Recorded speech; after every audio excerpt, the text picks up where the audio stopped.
It looks like we have a nice crowd here for the meeting tonight. I'd like to welcome everyone to our very first Zoom education. The plan is to schedule them one time a month. And I'm hoping to have a survey at the end where you can choose what time is best for you, but that might not happen. We're going to try. We're going to ask that you please keep your mute button on to avoid any background noises or any disturbances. Also, if you have a question during the presentation, I ask that you save those questions or put the questions in a chat, and then I will monitor the chat and then try to answer any questions that you might have in real time. There will be a brief section at the end of each speaker so that any questions you have could be answered. Our goal is going to be to wrap this up within an hour and 15 minutes, if not sooner. We have two speakers tonight for your pleasure. We have Paula Shur, and she's going to take a few minutes to review tips on following a race course written in the SIs. And then our main speaker will be Joy Sheets, who will share information from a recent webinar on upwind strategy. As a bonus, I'm going to bring on a sailor who recently did really well in an upwind leg, and she will share something she feels strategy-wise that may have contributed to her upwind success. So now here comes Paula, and Paula, I have to make you, oh, I know, you're already a co-host, so you're on, Paula. I'm good to go. Hi, I'm Paula Shur, and I've been lucky to sail my whole life. My summer vacations were making crossings to the Bahamas and spending weeks over there. I learned to race when I joined Windlasses in 1997. My husband and I have a Catalina 355, and we cruise on that, and we've taken that to the Bahamas. And I've been certified by U.S. Sailing as both a small boat instructor and a principal race officer. I'm currently race chairman for the Rum Runners at Boca Ciega Yacht Club. And that's my background. My goal today is to help you figure out new race courses. This is a good skill to have for not only Windlasses special races, but also races at other venues. So I am going to share, let's see, the Halloween race. Let's see. And there we go. So I thought the best thing to show would be that the Halloween race, and that because these special races can get confusing, and I can show you what I did to figure it out. Because many years ago, I led most of the fleet around the wrong course for the Halloween race. So I now do a lot of different things. One thing I do is I print the course. I store it in a plastic bag, and I take it with me on my boat. I've found that the course might make sense when you're on shore, but when you get out there on your boat, it looks totally different. So you've got now the course with you so you can compare it. And I review the course before I go out. Find my sheets here. And I noted the following, and that's why I have this one up here so you can see. One thing I did was I noted each one what the rounding was, whether it was port or starboard, because we're NASCAR drivers usually doing port roundings, but not in special races. So I marked each one so you can see port rounding, starboard, and port. So I could keep track of that. I also noted that mark 4, which is part of the start line, is also a rounding mark. So I noted that. And that the flag for the finish is a separate mark. And the finish is in the direction of the last mark. And that's something people might not know about. You should never have to what's called hook the line. So if you look at like number 4, they can't, you have to finish from this direction like this. You wouldn't come here and go around and then back up like on a close haul course, because that would be creating a hook. Like this is a hook here. That's okay because it's part of the course. It's not your finish. When you're finishing, you do a straight line in the same direction. And that might be something you're not familiar with. If they ever ask you to hook a finish, talk to the PRO before the race. Okay, and I wrote the start time down. because start times change. And in special races, it might be a different time, and you don't want to be late. And you keep and I also made a note that I keep the finish line, the finish mark on my starboard. Then I looked down at the bottom and I picked my fleet, and my fleet is sunfish. Every race course needs to have the fleets down here, and they need to show from the start to the finish what the order of the marks are. If that's not on your race course, again, talk to the PRO. Because you can't, it's not enough to just have marks there. You need to know the order of the roundings. And so I looked at this one, and it's 1, 2, 3, 4, 1, 2, 3, and then finish. So I got 1, 2, 3, 4, 1, 2, 3, finish, so that I understand it. And then I also discussed the course with other sailors to make sure they understood and we were in agreement of how to finish. So we go straight from this mark to here. And any other questions? Because I mean, maybe I got confused, someone else can help me. So out on the water, you want to match up your course that you see on your paper with what you see on the water. And when you round mark, before you round mark 1, you're going to be looking for mark 2. Before you round mark 2, you're looking for mark 3. And that way you can do the course. And you got to find them all. And when I round them, I actually say the numbers out loud. I'll say 1, 2, 3, 4. So I'm crossing them off mentally in my head here. And that's about it. So I hope you guys will have success with the course next time. And if you have any questions, ask me. That's it. Thank you, Paula. Don't forget I have a question. I have a quick question. You are talking about the hook. You are talking about the hook on the Mark 4. Yes. And you said that put that back if you are not sure, you should ask the PRO about finishing. Is it an exception of the rule if they want you to make a hook? And how would it look if they should never ask you to hook a finish line? The PRO hopefully would recognize that mistake. I would talk to them privately quick before the skipper's meeting. And hopefully you'd see a sailing instructions ahead of time. But you see what you know what I'm talking about here with the hook, right? Yes. Okay. Yeah, they should never ever ask that. You should always go straight from the previous mark in this, whoops, I don't know why it turned, okay. The previous mark straight in the line. So did that answer your question? Yes. Okay. Thank you, Paula.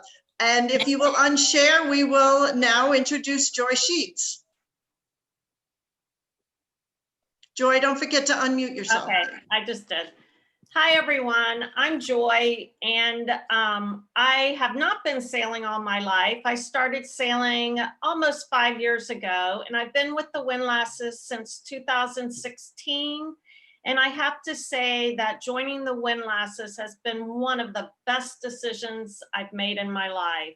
I've sailed in prams for about 9 months, and then in the spring series of 2017, I've moved up into, or I transitioned into sunfishes, and that's where I am today. As Chris mentioned, I attended a webinar on upwind strategy, and it was conducted by David Dellenbaugh. And Chris has asked me to share with you some of the information I learned in that seminar. So I'm excited to do that. As she also said, my presentation is a little longer. So as you have questions, if you want them answered in real time, feel free to put them in the chat, and Chris will monitor that and answer your questions. And then hopefully we'll have some time at the end. Okay, basically what David told us is that your upwind strategy in simple terms is just to sail fast and sail smart. To do that and be successful on our upward legs or windward legs, we need fast boat speed, we need good boat-on-boat maneuvering, and probably the most critical, we need a smart strategic plan. As I found out on the water, and I'm sure many of you have too, being what you may be one of the fastest boats with the best tactical moves out there, but these things won't help you much if you keep going the wrong way. So our upwind strategy is just basically a roadmap on the water of how we will play the beat. Where will we go on the windward leg to get to the windward mark? And how can we do that fast? One thing I do want to mention is that the strategic plan doesn't consider other boats. That is where you get into tactics, and that's going to be another day and another education. So I always like to have an agenda when I'm in a education, so I kind of have a perspective of what information we're going to cover. So let me try to get to that. Bear with me. This is my first Zoom. Okay, can everybody see this? Okay, one thing I'm going to ask you to do, I don't know if you have it on your computer, but on mine, I see all of the faces and all the glasses of wine. If you could just go to the smallest line if you're seeing everybody and do the thumbnail so now you can't see anybody, that would be great because my slides cover the whole screen. David started out the seminar with the quote, "Winning may be the object of the game, but it is not the object of playing the game." And our strategic plan for our upwind beat is going to be the object of playing the game. We're going to start by talking about why are beats even important? Why do we have to spend time talking about this? Then we'll move on to gathering information and what information do we need to develop a strategic plan. Then we'll get into how can we use this data and setting priorities, because as we'll find, the data that we'll be gathering is not going to be applicable in every situation. So how can we set our priorities? We'll then talk about tacking and the cost of tacking, because as we see, to go up the beat and sail the up to the windward mark, we have to tack, and tacking does have some cost associated with it, with tacking. And then I'm going to share with you some rules of thumb that David shared with us, basically covering oscillating shifts, persistent shifts, the ley lines, and to sail the longer tack first. There's basically, so let's talk about first why the windward legs are important.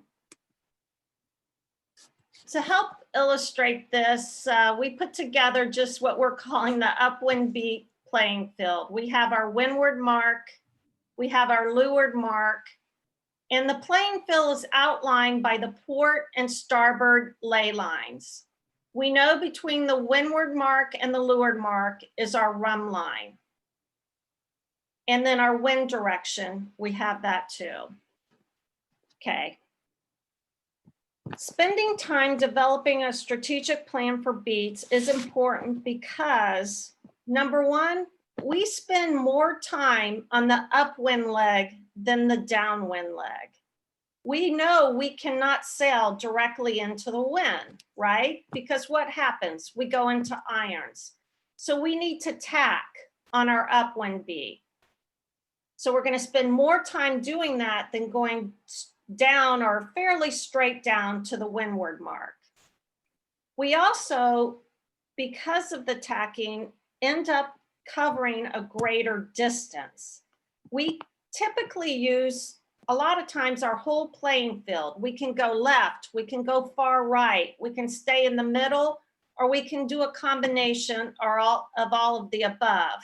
So strategically, going the upwind beat, we have more opportunities and more chances to gain, and on the other side to lose. So it's important we talk about it.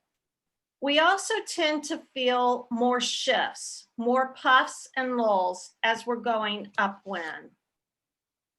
We also know that the beat favors boats at the front of the fleet. In other words, the rich get richer. So it's good to have a plan so that we can be at the front and we can follow our strategic plan throughout the race easier and keep clean air. Those that are behind you have to deal with dirty air and may not be able to follow their strategic plan.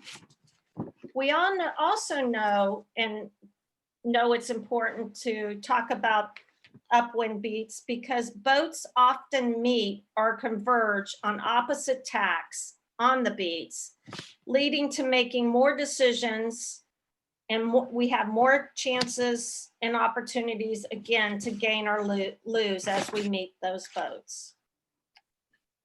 There's basically two ways we can defeat other boats. We can sail faster and we can sail a shorter distance. A strategic upwind plan helps us to accomplish these two goals, sailing faster and sailing a shorter distance. I'm going to refer back to our playing field to help illustrate this. In theory, our upwind strategy should be relatively easy. That's because when you're sailing upwind, you only have two possible choices. We can go left on a starboard tack, or we can go right on a port tack. It sounds really simple, but it's very critical. One of the most often asked questions of upwind racing is, should I go left or should I go right? And the answer, again, can be the difference between finishing near the front or the back of the fleet. As you continue along your beat, I don't know where my arrow keeps going up. As you continue along your beat, you continue to have two strategic options at any moment. You can keep sailing straight ahead, or you can tack and go the other way. It sounds again like a simple choice, but it's very critical.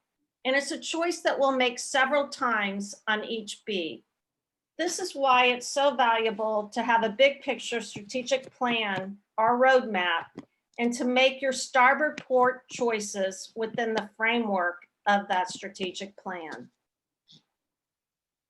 One thing I want to emphasize is that this strategic plan needs to be made or at least started before you even get to the start line. A lot of it happens on the shore. To develop the strategic plan, we need to collect and use data. What data? We need to know the wind direction, the wind pressure, the current, and the location of the windward mark. Let's take a closer look at these variables, which we're calling the data, that affect your starboard port choices, whether you go left or right, and how you can collect them and use them. With wind direction, before each race, we need to look at the local data. Where's the wind coming from? There are several weather apps to help us with this. I think I have 10 different weather apps on my phone. I'm sure many of you do also. But some of my favorite are Sailflow and Windy to help me determine the wind direction. We can also talk to the other sailors. What are they thinking? What have they found? We also have a lot of local knowledge available to us. We know that sailing in the St. Joseph Sound, we have a lot of easterlies, and we know they come from the land, but they're usually gusty and shifty. In other words, they're more oscillating. Southerlies and northerlies are a little more steady or persistent in their puffs and lulls. Another thing we can do for wind direction is to go out early and sail upwind, sail the beat. You will see the top sailors doing this every single race. And what they are asking themselves is the wind going more to the left or is it going more to the right? Another piece of data, another variable we need to be aware of is the wind pressure.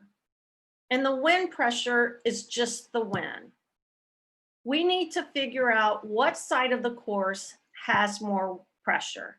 In other words, what side of the course has more wind? Is the wind light and heavy heavy? Is it steady or does it vary along the course?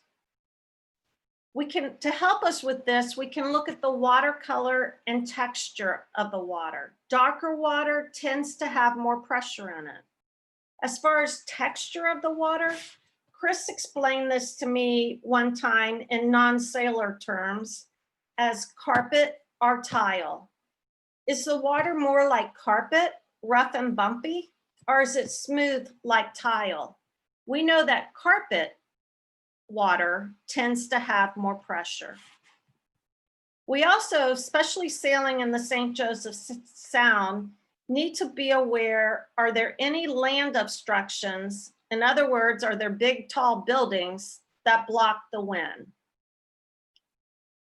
Another piece of data we need for our strategic plan is current.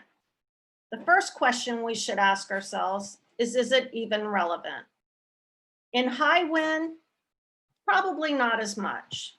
In light air, current may be a big factor. We need to know which way it is running. In Dunedin, it's hard to tell sometimes because we don't have a lot of fixed marks out there to observe, but we can get information on the current.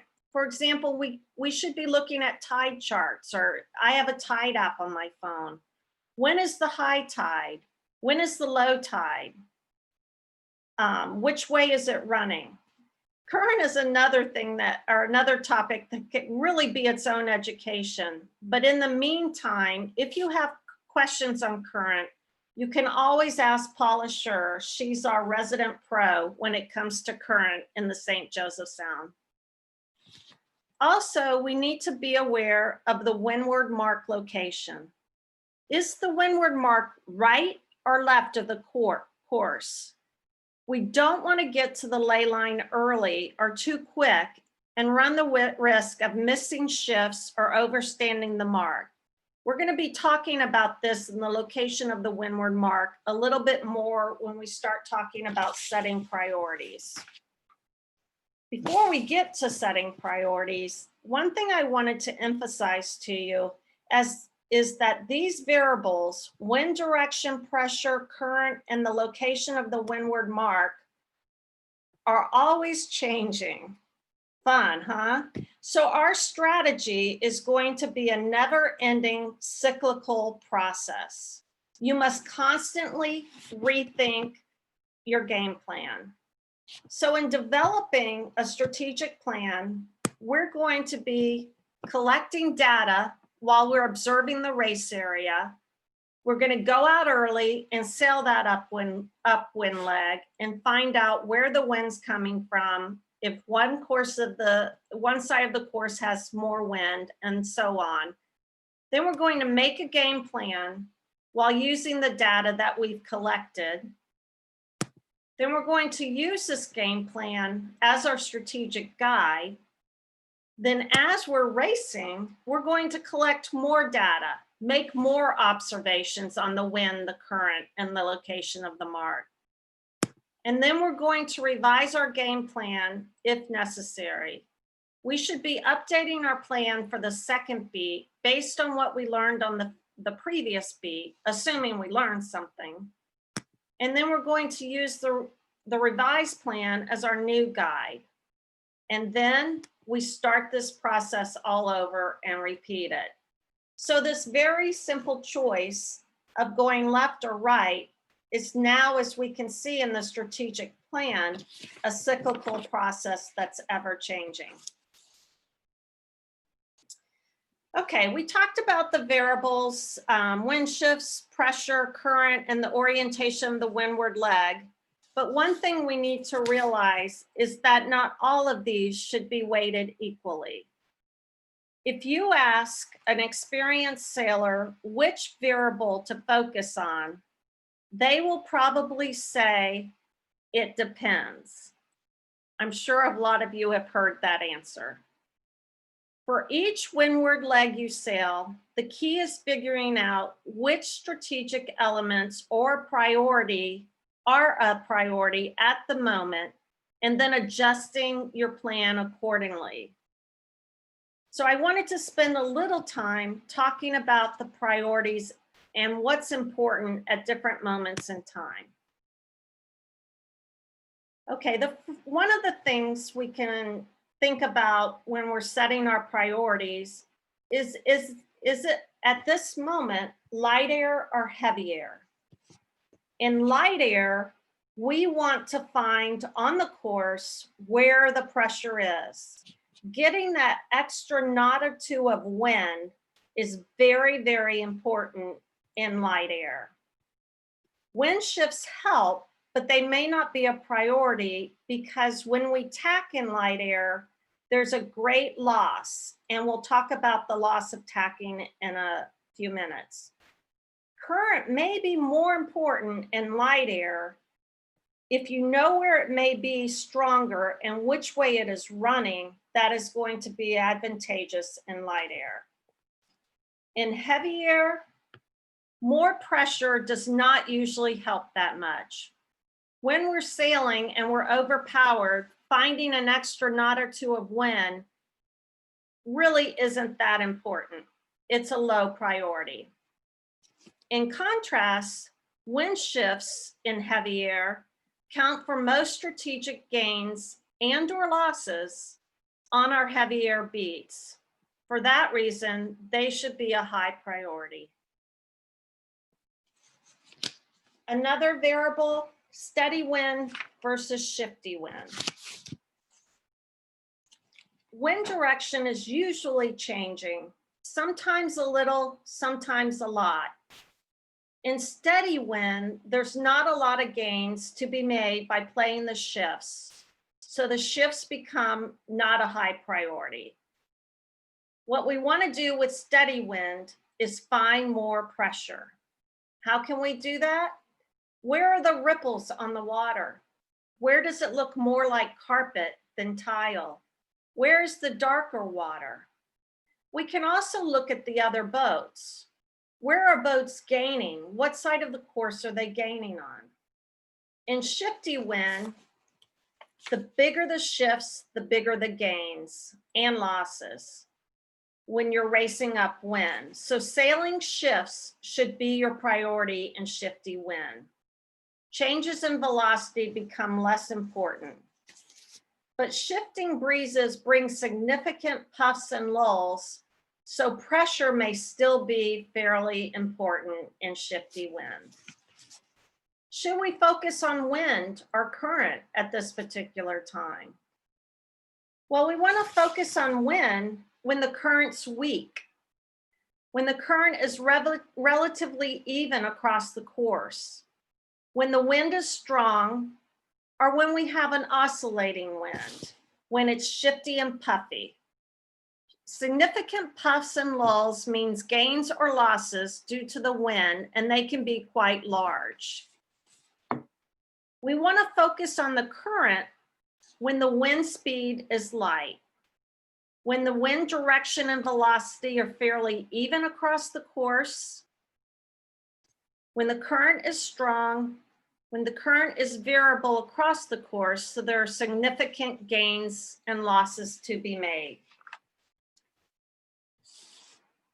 The question we need to ask ourselves when we talk about the location of the windward mark and setting our priorities for that is the windward mark set more to the right or the left of the course?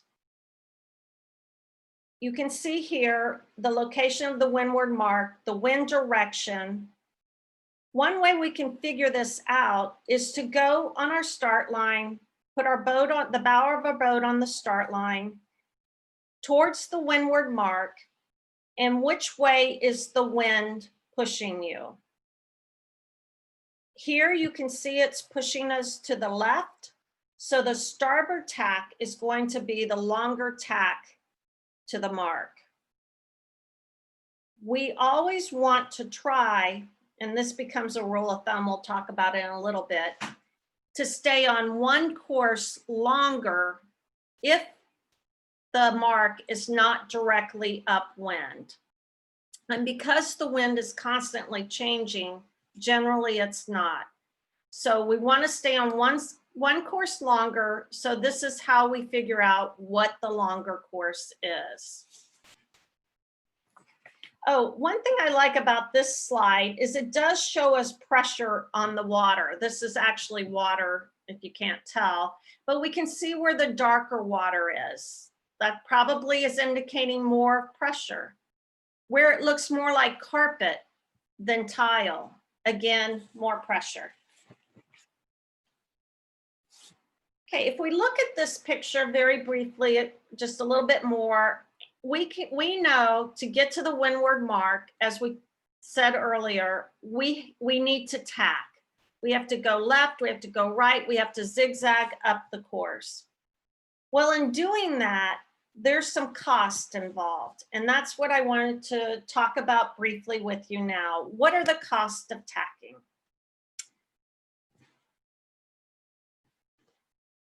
Tacking is often a good strategy when you get headed or when it will take you toward better pressure or current. However, there's almost always a cost to tacking, so it's not always the best move. A good strategic plan will take into account how much you lose by tacking in the existing conditions. Some factors that we can look at to help us make this decision of cost is in light wind, the lighter the wind, the longer it's going to take us to reaccelerate after we slow an attack.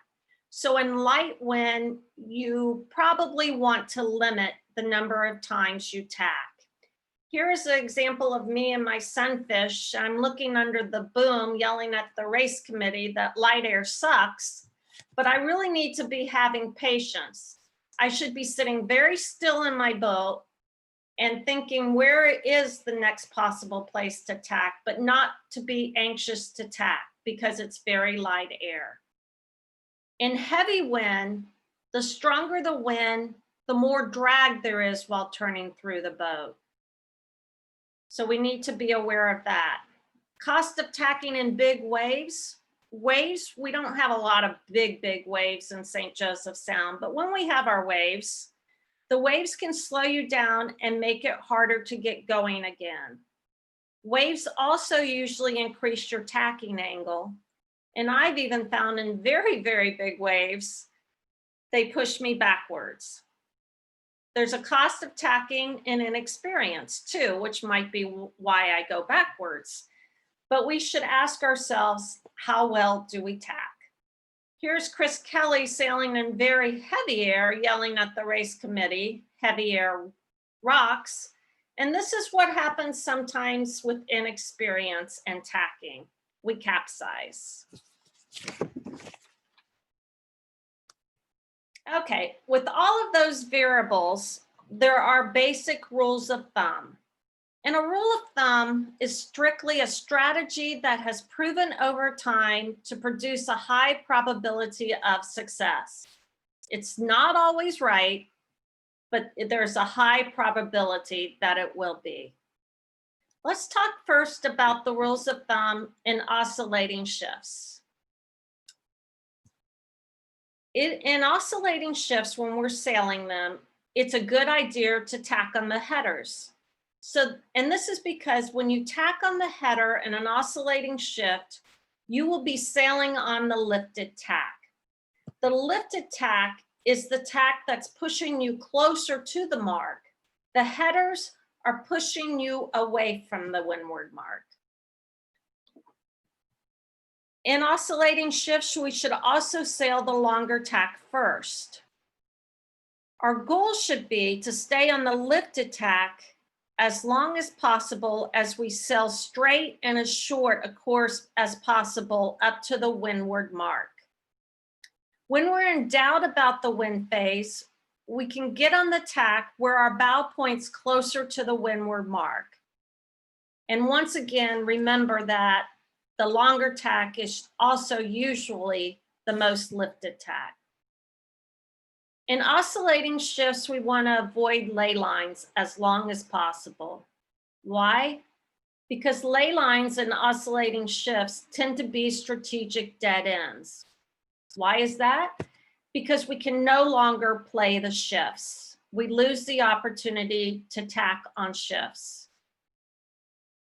We need to make sure we're sailing the lifts fast, and we need to treat the last shift as persistent shift when we get near the mark.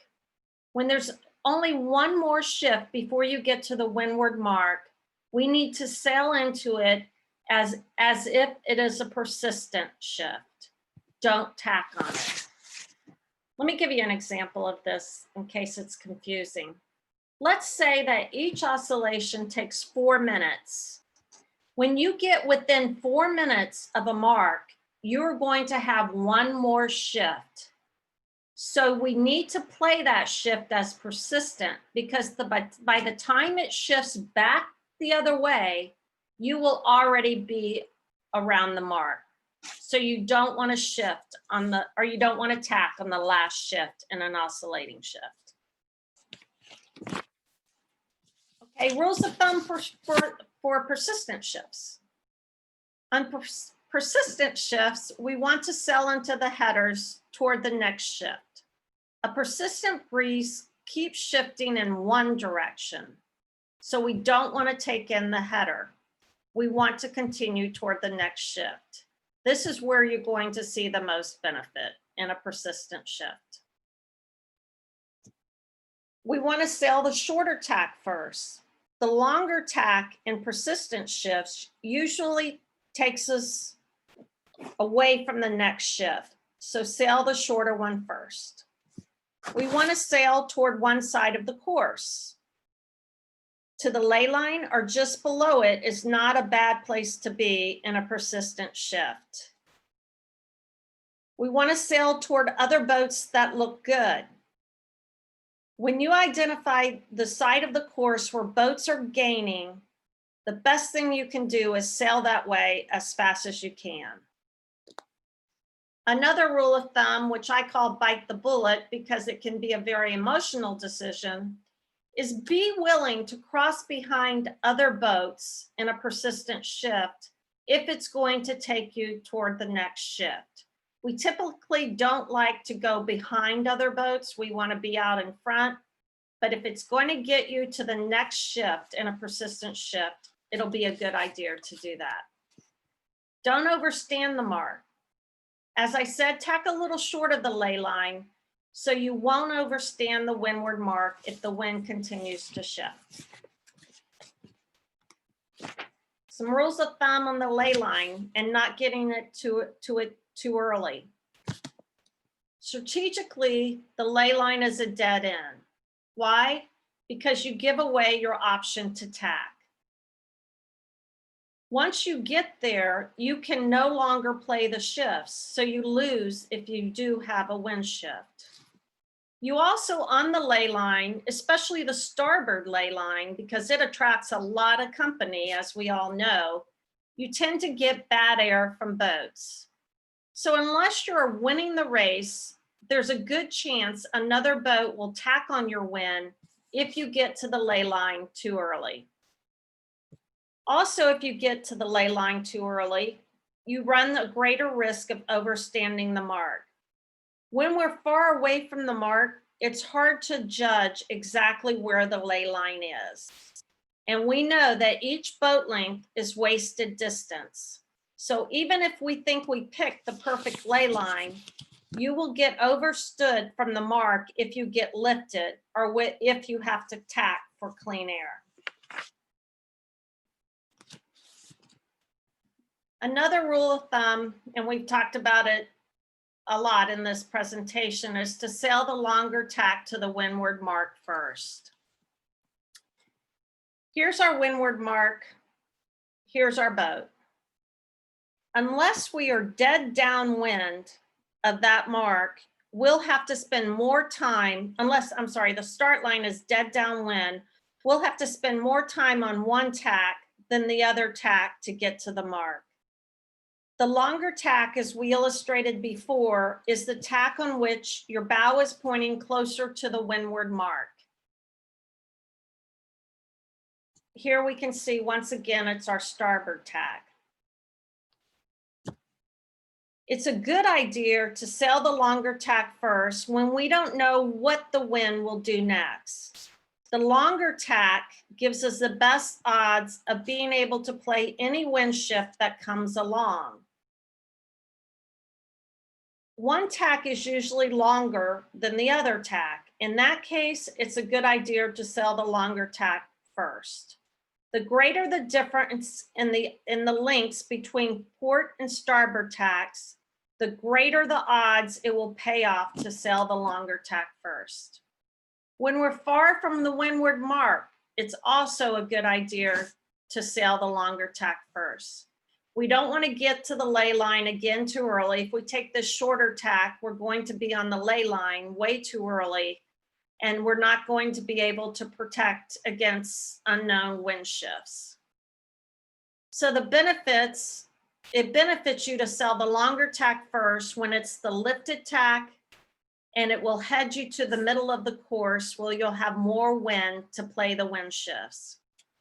There are times when it's okay to sail the shorter tack first. For example, it's okay in a persistent shift.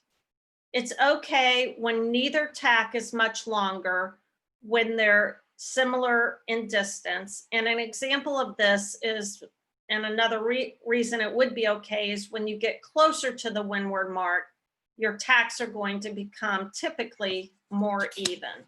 Then you can sail the shorter tack.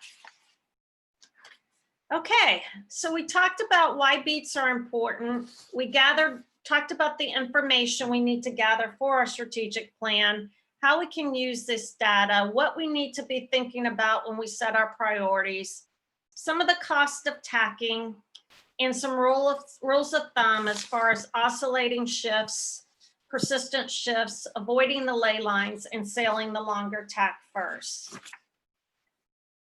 Before I leave you, I'd like to thank Chris for giving me the opportunity to share this information with you and for helping me with all my slides. I think we put it into about 50 different PDFs and slideshows, but it was great fun. And also for handling the chat.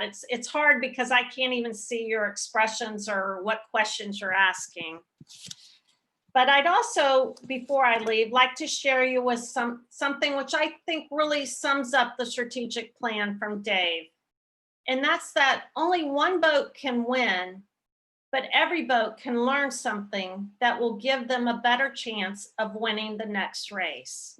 And my hope with this presentation is that hopefully you can take one thing, hopefully a lot, but at least one thing, that the next time you get out on the race course, it'll help you win your race.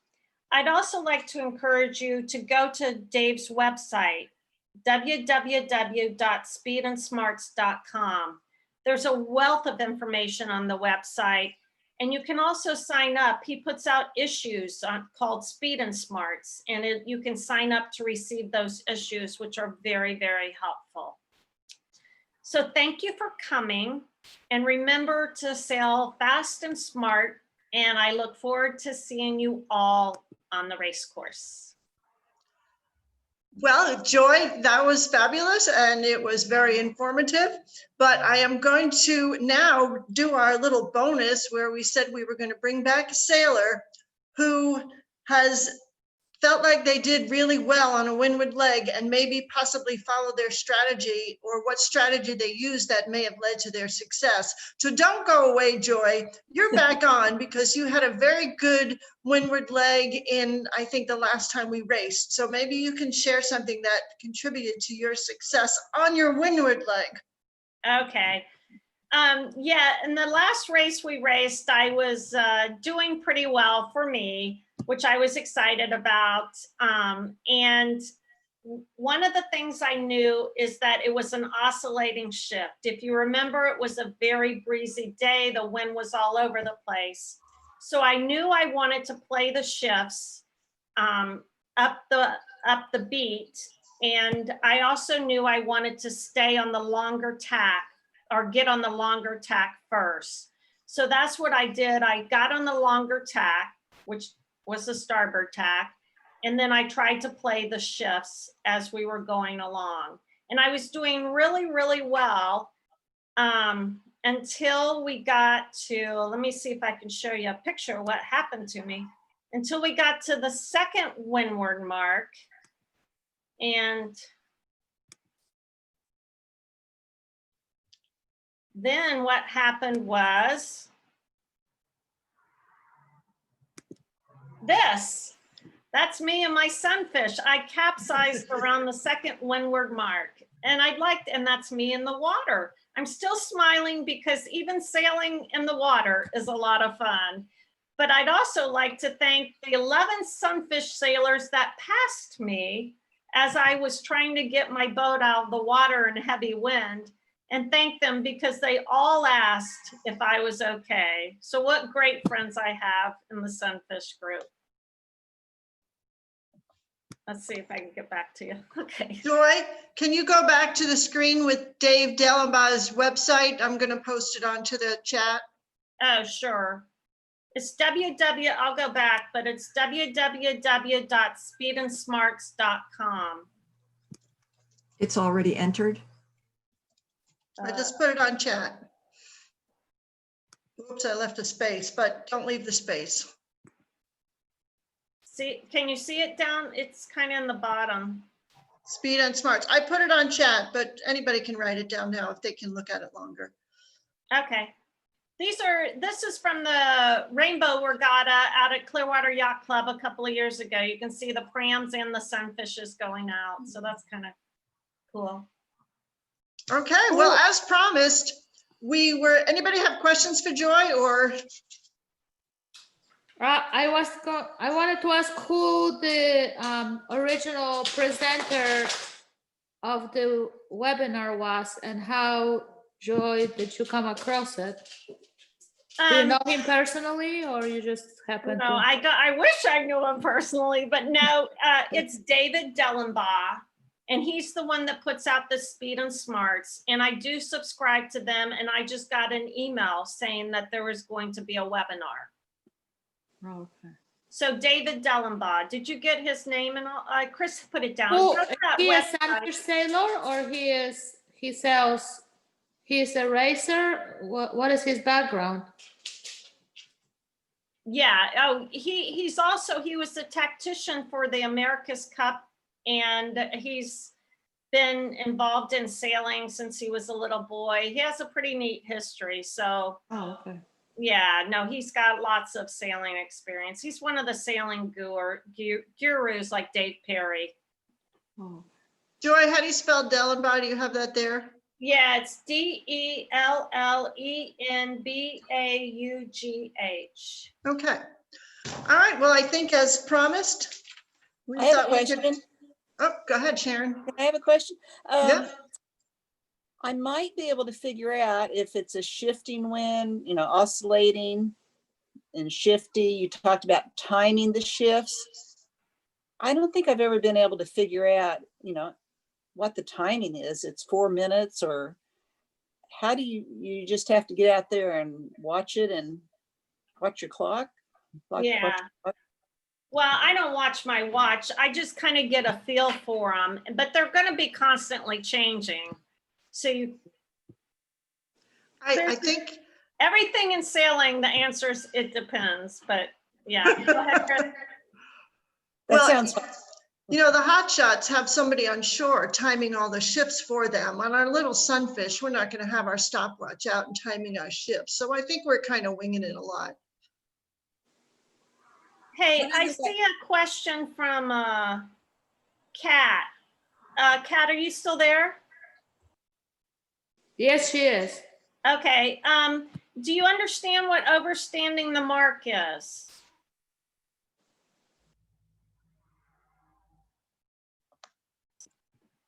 Well, basically, when I can't hear Kat, but if you're on the lay line, if you get pushed or shifted, if you get a lull or you get shifted, it can push you away from the lay line. So you're no longer on the lay line and you'll be overstanding the mark. You'll be going past the mark.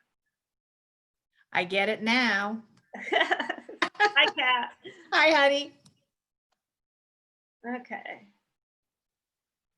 Do we have anything else? Then I think that we can call this a wrap. I think that our first Zoom education went quite well, and we were able to do it in under an hour, which Joy and I found. We were watching the webinar the other night, and it went on past 2 hours, and we did not watch the last 20 minutes of it, and we made sure that we don't want to drag this on where people lose interest. So wrapping it up in less than an hour, I think we did a good thing. Hopefully we kept everyone. So thank you, Paula, and thank you, Joy. Great job. Thanks, Bob Carrier, for being the back here and making sure we did okay. And I will end the recording. How's that sound? Bye, everyone. Bye,